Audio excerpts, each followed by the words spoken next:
Hello student, welcome to my YouTube channel. कैसे हैं आप लोग? उम्मीद करते हैं आप लोग बहुत अच्छे होंगे। चलिए, आज हम लोगों का जो टॉपिक होने वाला है वो है नर्वस सिस्टम, जिसको हम लोग हिंदी में कहते हैं तंत्रिका तंत्र, या हम लोग उसको न्यूरल सिस्टम भी कह सकते हैं। ठीक, तो आज हम लोग नर्वस सिस्टम के बारे में पढ़ेंगे। क्या पढ़ने वाले हैं? Nervous system.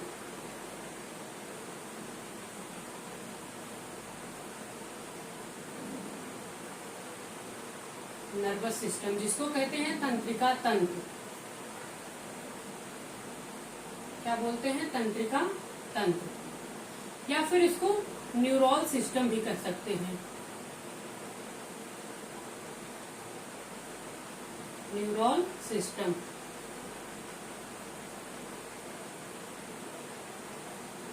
अब सबसे पहले हम लोग ये जानेंगे कि ये सिस्टम, नर्वस सिस्टम होता क्या है। तो ये नर्वस सिस्टम जो है, सिस्टम का मतलब होता है ग्रुप ऑफ ऑर्गन।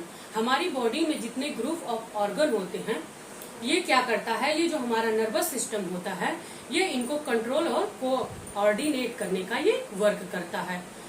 कंट्रोल और कोऑर्डिनेट करता है, यानी इसके अंदर जितने सिस्टम है, बॉडी के जितने सिस्टम है, उनका ये क्या है, एक मान लीजिए कि ये एक कंप्यूटर का ये कार्य करता है। जैसे कंप्यूटर में जैसे जिसके अंडर में सारा कार्य होता है, जैसे वैसे इस नर्वस सिस्टम के अंदर बॉडी के जितने ऑर्गन हैं, इसी के अंडर में वर्क करते हैं। जैसे हमारा लाइक रेस्पिरेटरी सिस्टम हो गया, डाइजेस्टिव सिस्टम हो गया, एक्सक्रेटरी सिस्टम हो गया, और जितने भी मतलब सिस्टम है, ये सब नर्वस सिस्टम के अंडर में वर्क करते हैं। ठीक, तो आज हम लोग नर्वस सिस्टम के बारे में पढ़ेंगे। अगर हम लोग देखें कि हम लोग ऐसा भी कह सकते हैं नर्वस सिस्टम के बारे में, हमारे बॉडी में यानी हमारे शरीर में ऐसा सिस्टम जो कंट्रोल और कोऑर्डिनेट करने का काम करता है, हर ऑर्गन को, ग्रुप ऑफ ऑर्गन को कंट्रोल और कोऑर्डिनेट करने का काम करता है, उसको हम लोग कहते हैं नर्वस सिस्टम। अगर हम दूसरा डिफिनीशन इसका लिखना चाहें तो आप लोग लिख सकते हैं इसका definition.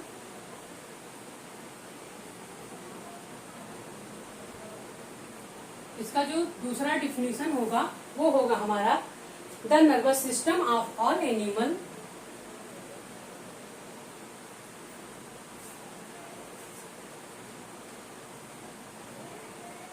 The nervous system of all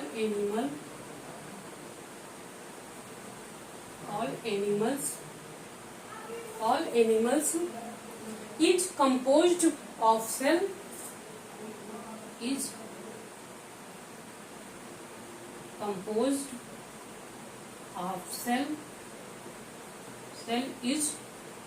called neuron. क्या कहेंगे? न्यूरॉन। ठीक, ये इसका डिफिनीशन है। ओके, इसको हम लोग क्या कहेंगे? नर्वस सिस्टम का ये डिफिनीशन है। चलिए, अब हम लोग अगर इसकी हिंदी देखें तो कह सकते हैं कि सभी एनिमल का जो नर्वस सिस्टम होता है वो क्या होता है, न्यूरॉन नामक सेल से बना होता है। सभी एनिमल का जो नर्वस सिस्टम होता है वो न्यूरॉन नामक सेल से बना होता है। अब ये न्यूरॉन कितने टाइप का होता है, नर्वस सिस्टम जो होता है ये कितने टाइप का होता है, हम लोग पढ़ेंगे। चलिए, अब पढ़ेंगे नर्वस सिस्टम के बारे में कि नर्वस सिस्टम में हमारे कितने कितने पार्ट आते हैं। तो हम लोग जानेंगे कि नर्वस सिस्टम में हमारा जो पहला आता है उसको हम लोग कहते हैं central nervous system. Central nervous system. ठीक, और हमारा सेकंड जो है उसको हम लोग कहते हैं पेरीफेरल नर्वस सिस्टम। क्या कहते हैं? Peripheral nervous system.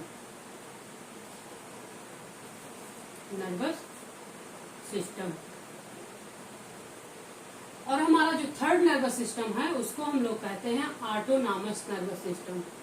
ऑटोनॉमस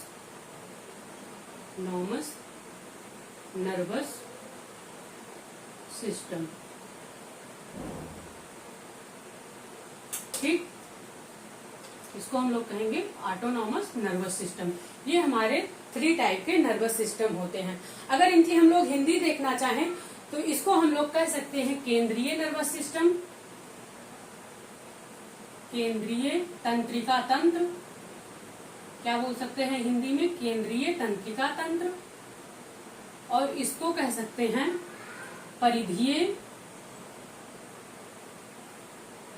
तंत्रिका तंत्र।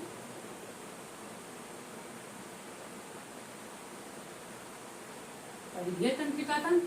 और इसको ऑटोनॉमस नर्वस सिस्टम को हम लोग कहते हैं स्वायत्त, क्या बोलते हैं? स्वायत्त तंत्रिका तंत्र। तंत्रिका तंत्र ये central nervous system, peripheral nervous system और ऑटोनॉमस नर्वस सिस्टम को हम लोग शॉर्टकट में अगर लिखना चाहें तो लिख सकते हैं। इसको शॉर्टकट में हम लोग अगर इसको लिखना चाहें तो हम लोग लिख सकते हैं इसको CNS। क्या लिख सकते हैं? CNS। इसको लिख सकते हैं PNS और इसको लिख सकते हैं ANS। ठीक, अब ये जो हमारा इसमें ये नर्वस सिस्टम में ये 3 पार्ट आते हैं और जिसमें सेंट्रल नर्वस सिस्टम जो हमारा है इसमें हमारे 2 पार्ट आते हैं। जिसमें क्या क्या आता है हमारा 2 पार्ट में? जिसमें हमारा फर्स्ट हो गया ब्रेन यानी मस्तिष्क।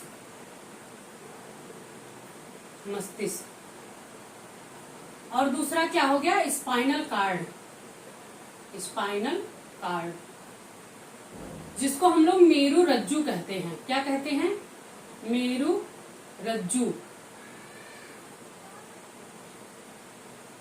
रज्जु कहते हैं। ठीक, अब इसमें जो हमारा मेन टॉपिक है वो हम लोगों का है ब्रेन। अब सेंट्रल नर्वस सिस्टम के बारे में क्या पढ़ना है? ब्रेन के बारे में हम लोगों को पढ़ना है। ठीक, अब हम लोग क्या करते हैं? ह्यूमन ब्रेन से क्या करते हैं? स्टार्ट करते हैं। ठीक, चलिए अब हम लोगों को क्या पढ़ना है? ह्यूमन ब्रेन यानी मानव मस्तिष्क। अब हम लोग पढ़ने वाले हैं ह्यूमन ब्रेन के बारे में।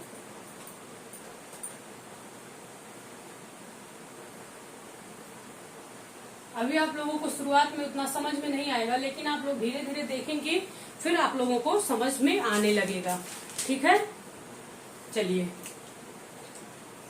अब हम लोग पढ़ने वाले हैं ह्यूमन ब्रेन के बारे में। ह्यूमन ब्रेन हिंदी में कहते हैं मानव मस्तिष्क।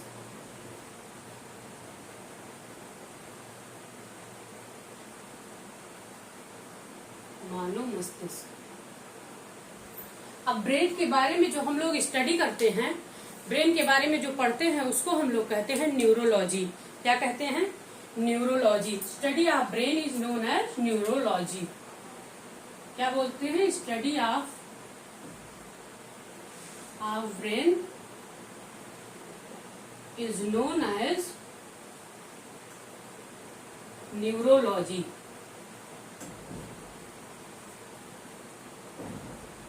ठीक, न्यूरोलॉजी। अब आप लोग देखते होंगे जो ह्यूमन ब्रेन है यानी जो मानव मस्तिष्क है, आप लोग सारे एनिमल में देखते होंगे। मतलब जितने एनिमल हैं, एनिमल में जैसे मान लीजिए आपका डॉग हो गया, कैट हो गया, या फिर उसके बाद टाइगर हो गया, या आप लोग देखते होंगे मंकी हो गया, या फिर चिंपैंजी हो गया। इन सब में जितने एनिमल्स हैं उन सब में सबसे ज्यादा तेज दिमाग किसका होता है? ह्यूमन का होता है, यानी मनुष्य का होता है। इसलिए मनुष्य को क्या सबसे बुद्धिमान प्राणी माना गया है। मनुष्य जो होता है वो सबसे बुद्धिमान प्राणी होता है। अब हम लोग देखते हैं कि ब्रेन का लोकेशन कहाँ होता है। ये ब्रेन पाया कहाँ जाता है? ब्रेन का लोकेशन कहाँ पे होता है? अगर पूछा जाए कि ब्रेन पाया कहाँ जाता है तो हम लोग बताएंगे कि ब्रेन हमारा जो मस्तिष्क होता है वो एक होता है क्रेनियम, क्रेनियम के अंदर पाया जाता है।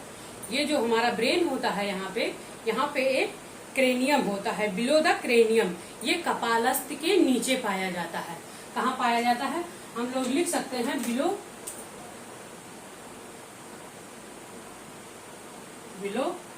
क्रेनियम।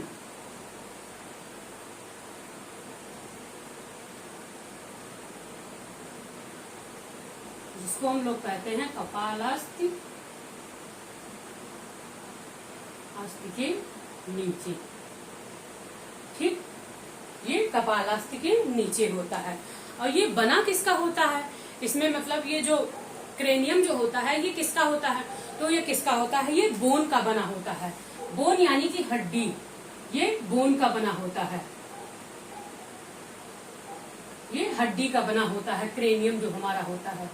ठीक, अब क्रेनियम में पूछा जाए कि इसमें कितने बोन्स पाए जाते हैं, यानी कितनी हड्डियां पाई जाती हैं, तो इस क्रेनियम में हमारी 8 बोन पाई जाती हैं। ये 8 बोन से मिलकर बना होता है।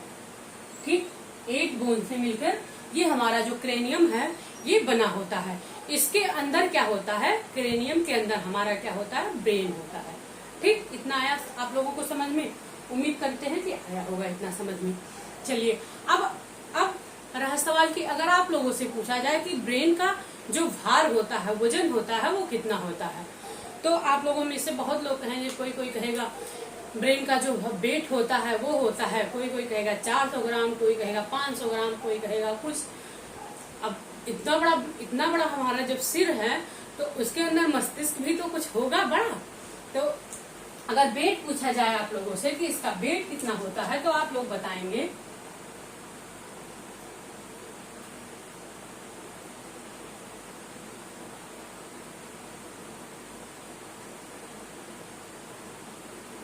अगर मानव मस्तिष्क का वेट पूछा जाए, और वो भी अगर पूछा जाए कि हेल्दी पर्सन में ह्यूमन ब्रेन जो होता है उसका जो वेट होता है वो कितना होता है, तो आप लोग बताएंगे अडल्ट में यानी अडल्ट अगर मेल में पूछा जाए तो अडल्ट मेल में क्या होता है हमारा अडल्ट मेल में अगर पूछा जाए तो अडल्ट मेल में ये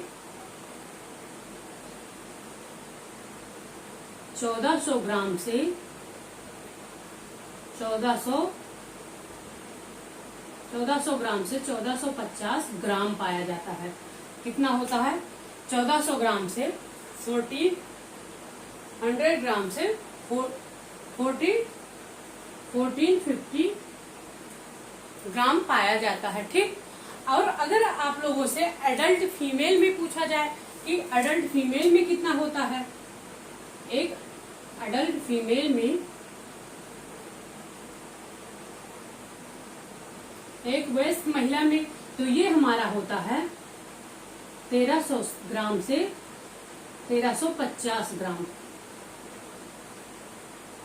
1300 ग्राम से 1350 ग्राम। अब आप लोग कहेंगे कि लड़कियों का जो होता है ब्रेन का जो वेट होता है वो कम होता है, उसमें कम पाया जाता है, लड़कियों में दिमाग कम होता है। तो ऐसा कुछ भी नहीं है कि लड़कियों में, इसका मतलब ये नहीं हुआ कि मेल में पाया जाता है 1400 से 1450 ग्राम और फीमेल में पाया जाता है 1300 से 1350 ग्राम। तो लड़कियों में जो है वो दिमाग कम होता है, उनका दिमाग नहीं कम होता है, ये उनका भार कम होता है, उनके जो ब्रेन का वेट होता है वो कम होता है।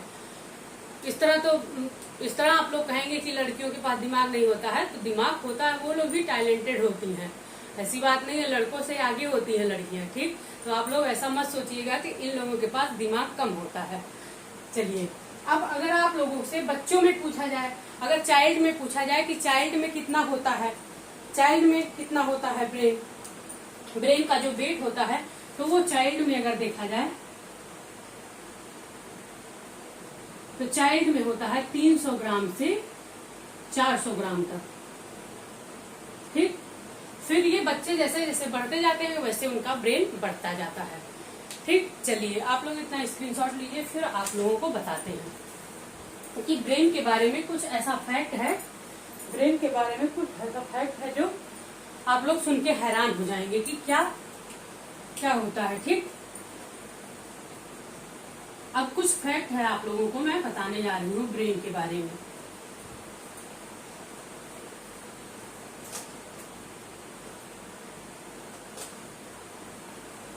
ठीक, चलिए अब आप लोग डालेंगे फैक्ट्स ऑफ ब्रेन। क्या लिखेंगे हम लोग? Facts of brain. ब्रेन के बारे में कुछ फैक्ट्स हैं। तो क्या आप लोगों को पता है कि हर साल मतलब पर ईयर हम लोगों का जो ब्रेन है वो 2.5 से 3% हर साल खत्म हो जाता है। कितना? 2.5 से 3% हर साल हमारा जो ब्रेन है वो 2.5 से 3% हर साल खत्म होता जाता है। हर साल कम होता है आफ्टर एज। अब ये किस एज के बाद ये खत्म होता जाता है? आफ्टर एज, यानी कि 25 से 26 साल के बाद ये जो हमारा ब्रेन होता है ये हर साल 2.5 से 3% हर साल कम होता जाता है। ब्रेन भी तो है, बहुत ज्यादा है। ब्रेन हमारा क्या होता है? 9। अब ब्रेन अगर इतना खत्म होता जाता है तो ब्रेन भी तो हमारा है कितना? 96% से 97% ब्रेन ऐसे बेकार चला जाता है, खाली पड़ा रहता है। हमारा जो ब्रेन होता है वो कितना? 96 से 97% जो ब्रेन होता है ये बेकार चला जाता है। क्या होता है? बेकार चला जाता है, जिसको हम लोग यूज नहीं कर पाते हैं। अब जब इतना ब्रेन है तो ये धीरे धीरे पर ईयर 25 से 26 के बाद ये पर ईयर इतना खत्म होता चला जाता है। 1 सेकेंड, 1 सेकेंड आप लोग रुकिए। चलिए अब एक जो मतलब एक पर्सन जो होता है, एक नॉर्मल पर्सन जो होता है वो दिमाग कितना खर्च ही करता है?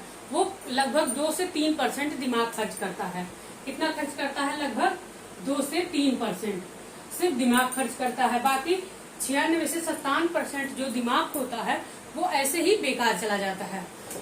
कितना है आप लोगों के पास? बहुत ज्यादा दिमाग है, आप कितना भी खर्च करिए। लेकिन ऐसा माना गया है कि बहुत ज्यादा दिमाग भी नहीं लगाना चाहिए। बहुत ज्यादा जो दिमाग मतलब अपने दिमाग का ऐसा कहा गया है रिसर्च वाले बताते हैं कि अपने दिमाग का अगर 2 से 3% यानी 4 से अगर 5% आप लोग एक्स्ट्रा खर्च कर देते हैं तो क्या होता है? एक बीमारी हो जाती है जिसको हम लोग अल्जाइमर कहते हैं। तो इसलिए ज्यादा दिमाग भी खर्च करना बहुत दिक्कत हो जाता है। 2 से 3% खर्च करेंगे आप लोग नॉर्मल, कोई दिक्कत नहीं होगी, तो कोई बीमारी होने का डर भी नहीं रहता है। कहा गया है ऐसा, मतलब रिसर्च लोग बताते हैं क्या होता था। आइंस्टीन जो थे वो अपने दिमाग का 4 से 5% क्या हुआ था?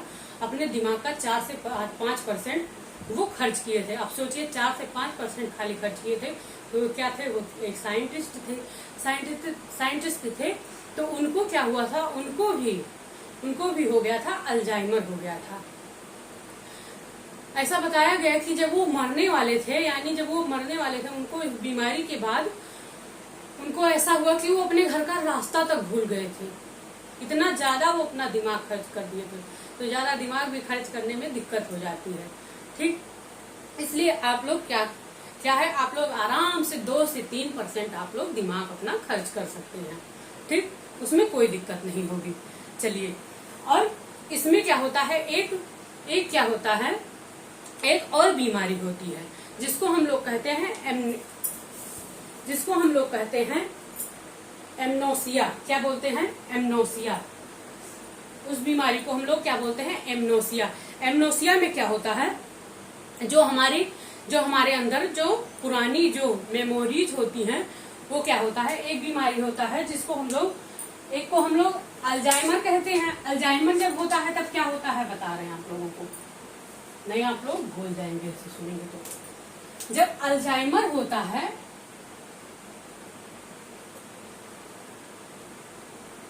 क्या होता है? Alzheimer disease.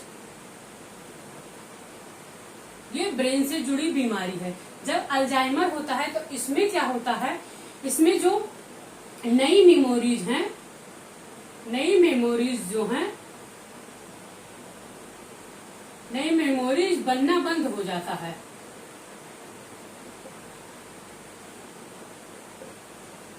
नई मेमोरीज बनना बंद हो जाता है और जो कुछ पुरानी मेमोरीज रहती है, जो पहले की मेमोरीज रहती हैं, पुरानी मेमोरीज, जो पुरानी मेमोरीज हैं, वो क्या होता है, वो ऐसे ही रह जाती हैं, पुरानी मेमोरीज ही रह जाती हैं। ठीक, ये हमारा अल्जाइमर में होता है। जब अल्जाइमर डिजीज होता है, यानी हम अपने ब्रेन का कितना 4 से 5% अगर हम यूज में लेते हैं तो, ठीक, अगर अपने ब्रेन का हम 4 से 5% यूज में लेते हैं तो क्या होता है, अल्जाइमर नामक डिजीज हो जाता है, जिसमें नई मेमोरीज बनना बंद हो जाता है और पुरानी मेमोरी जैसे रहती है वैसे पुरानी मेमोरीज ही रह जाती हैं। और एक क्या होता है, एक होता है एक जो दूसरी बीमारी होती है उसको कहते हैं एमनोसिया। क्या बोलते हैं? एमनोसिया। उसको हम लोग कहते हैं एमनोसिया डिजीज। अब इसमें क्या होता है, इसमें जो होता है ये पुरानी मेमोरीज बनना, पुरानी मेमोरीज जो होती है पहले से ही, वो क्या होता है, वो गायब हो जाती है।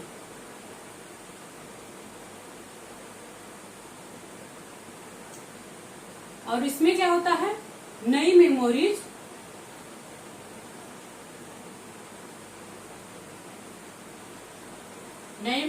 बनना शुरू हो जाता है, बनने लगता है। ठीक, इसलिए ज्यादा दिमाग भी लगाना बहुत खतरनाक होता है। ठीक, ये हमारे ब्रेन का ये कुछ डिसऑर्डर है। ठीक, चलिए अब क्या होता है, अब आप लोग जानेंगे एक फैक्ट और है इसमें। क्या आप लोगों को पता है कि डेथ होने के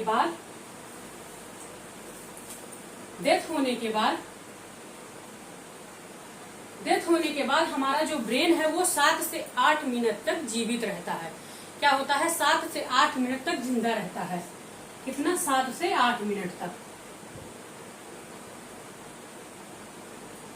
बाकी हमारे सारे अंग जो हैं वो धीरे धीरे, सारे ऑर्गन जो हैं वो डैमेज हो जाते हैं, लेकिन जो हमारा ब्रेन है वो 7 से 8 मिनट तक जीवित रहता है। ठीक, चलिए अब देखिए, अब एक फैक्ट और है हमारा। अगर आप लोग जब सुबह सुबह सो के उठते हैं, सुबह जब उठते हैं तो ऐसा बताया गया है कि सुबह सुबह सबसे ज्यादा दिमाग एकदम खाली होता है और फ्रेश होता है, और हमारे ब्रेन में इतनी ज्यादा कैपेसिटी होती है कि हम लोग कुछ भी अगर करते हैं, पढ़ाई करते हैं, तो वो सब कुछ स्टोर होता चला जाता है। इसलिए सब लोग कहते हैं, हमारे जो बड़े हैं, मम्मी पापा हैं या फिर जो हमारे टीचर हैं, वो कहते हैं सुबह सुबह क्या करें, रात में जल्दी खा के सो जाएं, अपना पढ़ के जल्दी सो जाएं, और सुबह 4 से 5 के बीच में आप लोग अगर उठ के पढ़ेंगे तो जो भी आप लोग पढ़ेंगे वो सारा सब कुछ अपने ब्रेन में स्टोर हो जाता है, और वो लॉन्ग मेमोरीज में चला जाता है, वो कभी भूलता नहीं है।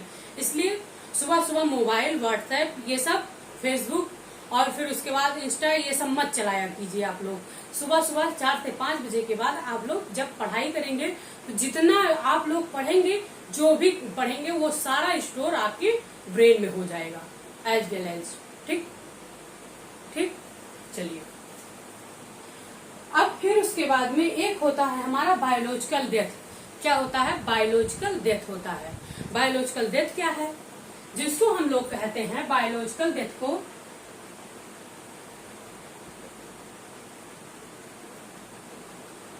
क्या होता है? बायोलॉजिकल डेथ, जिसकी हिंदी होती है जैविक मृत्यु। जैविक मृत्यु। अब ये जैविक मृत्यु क्या होता है? जैविक मृत्यु होता है, ये क्या होता है, हमारा ब्रेन काम करना बंद कर देता है। क्या होता है? ब्रेन काम करना बंद कर देता है। बाकी के जितने ऑर्गन हैं, ब्रेन से नीचे जितने ऑर्गन हैं, सारे ऑर्गन काम करते हैं, सारे ऑर्गन काम करते हैं, लेकिन जो हमारा ब्रेन है, ब्रेन काम करना बंद कर देता है। उसको हम लोग कहते हैं बायोलॉजिकल डेथ। डॉक्टर बताते हैं कि इसकी बायोलॉजिकल डेथ हो गई है। फॉर एग्जाम्पल, जैसे आप लोग देखते होंगे कोई कोई पेशेंट जो कोमा में चले जाते हैं, उनका ब्रेन सबसे पहले उनका ब्रेन काम करना बंद कर देता है। उनका ब्रेन का जो ऑर्गन है वो काम करना बंद कर देता है। ब्रेन नर्वस सिस्टम उनका जब नहीं काम करेगा तो वो क्या होगा, कोमा में चले जाएंगे। ठीक, तो उसको हम लोग बायोलॉजिकल डेथ बोलते हैं। ठीक, अच्छा, आप लोग कभी ये सोचे हैं कि हमारा ब्रेन जो है ये सबसे ऊपर क्यों है? सबसे ऊपर क्यों है? भगवान ने हमारे ब्रेन को सबसे ऊपर क्यों बनाया है? सबसे ऊपर हमारा हार्ट, उसके नीचे हमारा हार्ट है, लीवर है, उसके बाद फिर लंग्स है, सब कुछ ब्रेन के नीचे बनाए हैं। क्यों ऐसा क्यों कभी दिमाग में आया कि भगवान ने हमारे ब्रेन को सबसे ऊपर क्यों रखा? कभी नहीं आया होगा। वो इसलिए रखे ब्रेन को, बहुत सोच समझ के भगवान ने हमारे ब्रेन को सबसे ऊपर बनाया, क्योंकि ये जितने पार्ट हैं हमारे बॉडी में, जितने ऑर्गन हैं, रिस्पायरेटरी सिस्टम है, हमारा जो लंग्स है, हमारा जो लीवर है, हमारा जो किडनी है, फिर उसके बाद में ये सब जितने ऑर्गन हैं हमारे, ये क्या करता है, ये सारा सेंस हमारा ब्रेन देता है। ये ब्रेन जो है, ये ब्रेन का जितना सिस्टम है यही सब चलाता है। इसलिए भगवान ने बहुत ज्यादा सोच समझ के ब्रेन को सबसे ऊपर रखा। ठीक, अब हम क्या बोल रहे हैं, क्या हमको आगे बोलना है, हम हाथ कैसे हिला रहे हैं, मेरा मन करेगा हम बोलेंगे कि नहीं बोलेंगे, सब हमारा ब्रेन हमको बता रहा है, हमको सेंस दे रहा है ब्रेन। इसलिए भगवान ने बहुत सोच समझ के ब्रेन को एकदम ऊपर बनाया। ठीक, चलिए, ये था हमारा ब्रेन के बारे में कुछ फैक्ट थे। ठीक, अब एक होता है ब्रेन। क्या होता है? ब्रेन एक फैटेस्ट ऑर्गन होता है। क्या हम लोग कह सकते हैं ब्रेन इज फैटेस्ट ऑर्गन? ये हमारा लास्ट फैक्ट है। अब हम लोग कह सकते हैं brain is fattest organ. Fattest organ क्यों है?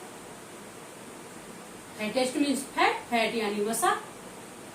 फैटेस्ट ऑर्गन, ब्रेन क्या है हमारा? फैटेस्ट ऑर्गन है।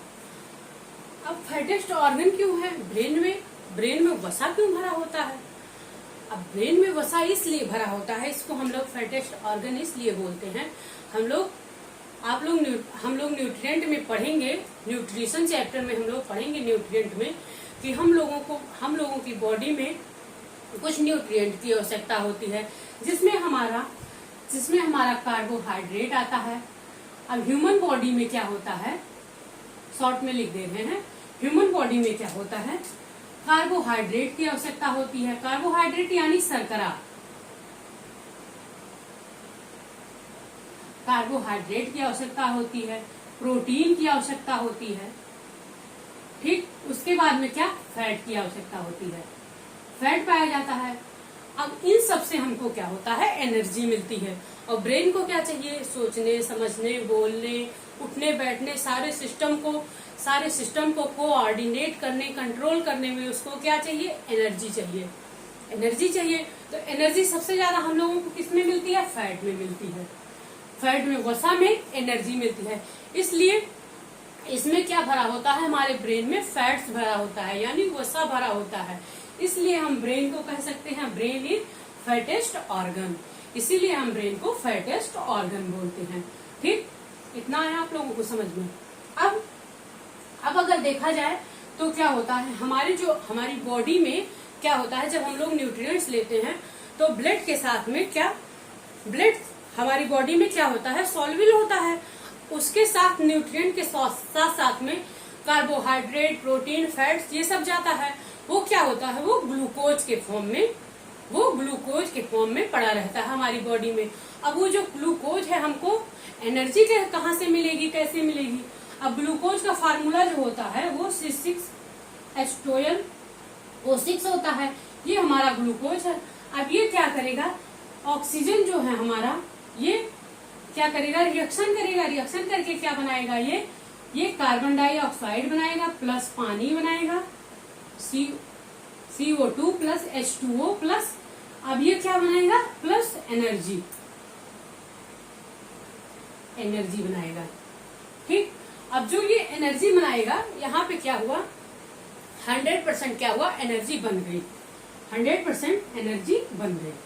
ठीक, अब इसमें 100% में से 20% एनर्जी, 20% जो है ये क्या करता है, हमारा ब्रेन स्टोर कर लेता है। कौन लेता है, 20% एनर्जी ब्रेन ले लेता है। ब्रेन को क्योंकि ज्यादा आवश्यकता होती है, उसको हर एक चीज कंट्रोल और कोऑर्डिनेट करना रहता है, इसलिए 20% अकेले ही एनर्जी हमारा ब्रेन ले लेता है। ठीक, बाकी की 80% जितने हैं वो बॉडी के सारे ऑर्गन वर्क में लेते हैं। ठीक, और अगर पूछा जाए आप लोगों से कि हमारे ब्रेन में और क्या पाया जाता है, मिनरल्स, कुछ मिनरल्स भी पाए जाते हैं हमारे ब्रेन में।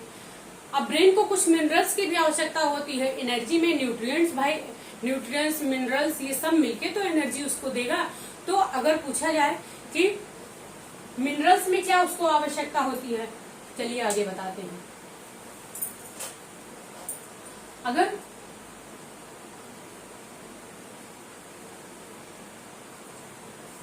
अगर पूछा जाए कि ब्रेन में मिनरल्स में सबसे ज्यादा कौन सा मिनरल्स की जरूरत होती है, मिनरल्स। अब मिनरल्स में हमारे जो हैं वो सोडियम, सोडियम यानी यन्ने का मतलब होता है सोडियम। क्या होता है, सोडियम। सोडियम की आवश्यकता हमारे ब्रेन को, खनिज जिसको बोलते हैं, खनिज तत्व। ठीक, ये हमारे ब्रेन को सबसे ज्यादा आवश्यकता होती है।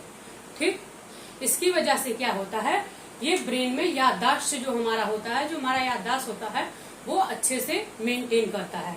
ठीक, याददाश्त को क्या बैलेंस बना के रखता है। चलिए अब हम लोग इसके बाद पढ़ने वाले हैं, क्या पढ़ेंगे इसके बाद, अब हम लोग ब्रेन के बारे में कुछ और जानेंगे। अब इतना आप लोग स्क्रीनशॉट, चलिए इतना हो गया, 1 सेकंड। चलिए अब अगर आप लोगों से पूछा जाए कि नर्वस सिस्टम की, यानी नर्वस सिस्टम या फिर ब्रेन, इसकी इकाई क्या होती है, अगर आप लोगों से पूछा जाए कि नर्वस सिस्टम की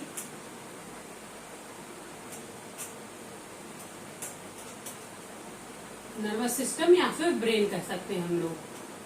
ठीक, अगर इसकी इकाई पूछा जाए तो इसकी जो यूनिट होती है वो क्या होती है, सेल। सेल यानी कोशिका, कोशिका इसकी क्या है, यूनिट है। अब यूनिट क्यों है, अब या फिर हम लोग कह सकते हैं, अब ये जो यूनिट है ये न्यूरॉन, ब्रेन की जो इकाई होती है, जो ब्रेन की इकाई यानी मस्तिष्क की जो इकाई होती है उसको हम लोग क्या कह सकते हैं, न्यूरॉन। क्या बोल सकते हैं, न्यूरॉन। न्यूरॉन्स जो होते हैं ये ब्रेन की इकाई है। ठीक, नर्वस सिस्टम की ये यूनिट है। अब ऐसा माना जाता है कि ह्यूमन बॉडी में 100 मिलियन, कितना, 100 मिलियन न्यूरॉन्स पाए जाते हैं। ऐसा माना जाता है कि ह्यूमन बॉडी में 100 मिलियन न्यूरॉन पाए जाते हैं। ठीक, कितने पाए जाते हैं, 100 मिलियन। इसमें क्या होता है, एक फैक्ट इसका और है, ये क्या करता है, इसमें रीजनरेशन की पावर नहीं होती है। ठीक, इसमें रीजनरेशन की पावर जो होती है वो मिनिमम होती है। इसमें जो हमारी रीजनरेशन की पावर होती है वो मिनिमम होती है।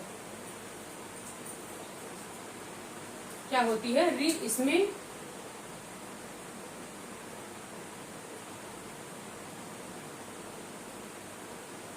रीजनरेशन की पावर जो होती है वो कितना होती है, मिनिमम होती है। मिनिमम यानी बहुत कम होती है। हमारे ब्रेन में रीजनरेशन पावर बहुत कम होती है, इसलिए इसमें क्या होता है, इसमें सेल डिवीजन नहीं होता है। इसमें सेल डिवीजन नहीं होता है। अब सेल डिवीजन नहीं होता है यानी कि इसमें सेंट्रोसोम जो होते हैं नहीं पाए जाते हैं, सेंट्रोसोम एब्सेंट होते हैं, सेंट्रोसोम एब्सेंट होते हैं। ठीक, अब जब सेंट्रोसोम अब्सेंट होते हैं तो ब्रेन ट्यूमर कैसे हो जाता है? अब दिमाग में एक सवाल ये आता है, जब सेंट्रोसोम नहीं पाए जाएंगे, सेल डिवीजन नहीं होगा, रीजनरेशन पावर नहीं है इसकी, तो इसमें क्या होता है, इसमें क्या होगा, ब्रेन ट्यूमर कैसे हो जाता है या ब्रेन कैंसर कैसे हो जाता है? एक बार तो ये दिमाग में आता है। तो उसमें क्या होता है बाबू, इसमें जो ब्रेन में क्या होता है, 90% क्या होता है हमारा, 90% न्यूरॉन सेल होता है। क्या होता है? 90% न्यूरॉन सेल होता है। बट इसमें क्या होता है, जो 10% होता है, 10% हमारा कौन सा सेल होता है, 10% हमारा गिलियल सेल होता है। एक होता है गिलियल सेल होता है। अब ये जो गिलियल सेल होता है, इसी में सेल डिवीजन होता है। अब इसमें सेल डिवीजन इतना तेज मात्रा में हो जाता है, इतना जल्दी सेल डिवीजन हो जाता है, तो क्या होता है, हमारे ब्रेन में ब्रेन ट्यूमर हो जाता है या फिर ब्रेन कैंसर हो जाता है, जिसको डॉक्टर की भाषा में कहते हैं ब्रेन हेमरेज हो गया। उस इंसान की क्या होगी, ऑन स्पॉट उसका क्या होगा, डेथ हो जाएगा। उसकी नस जो है, ये यहाँ की नस फट जाती है। तो वो गिलियल सेल की वजह से होता है, जो कि ब्रेन में 10% ये गिलियल सेल पाए जाते हैं। ठीक, अब आया समझ में कि ब्रेन ट्यूमर क्यों होता है या ब्रेन हेमरेज क्यों होता है। ठीक, अब इसमें और एक पॉइंट आता है कि ये हमारा जो न्यूरॉन है, ये क्या है, सबसे ह्यूमन बॉडी का ये सबसे लॉन्गेस्ट सेल है। हम लोग कह सकते हैं कि ये ह्यूमन बॉडी